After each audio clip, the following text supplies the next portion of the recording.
So this reaction that we're showing is an endothermic reaction, and that means that we have to add heat.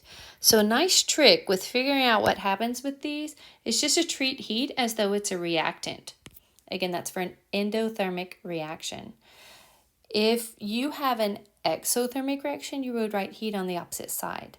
And everything I show in this video will be reversed for an exothermic reaction. So it really matters that you understand where it is. You only write heat on the left when it's endothermic. You put it on the right when it's exothermic. So what that means is if we're treating it like reactant, basically what we're doing is we're changing this bottom term. And so if I increase this one, it's going to shift away and it's going to make more green. And if I decrease, it's going to shift towards itself and it's going to make more of the red, this one, because it's shifting towards itself. So again, I like to think of it as really in the same category as changing concentration. It's one less thing to memorize, and you just have to pay attention to where you're putting the reactants. So in this picture, you'll see I'm going to increase the heat right there.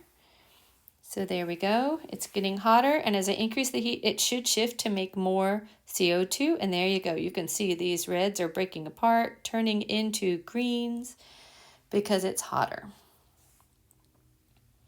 Now I'm going to go the other way. So when I decrease the temperature, what should happen is that my greens are going to come together, and in the water layer, they are going to make more reds, which is the left-hand side, which is where the heat is written.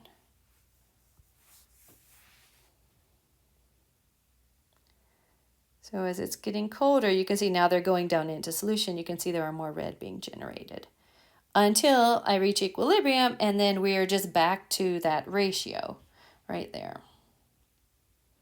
So hopefully you can see it's the same kind of a concept.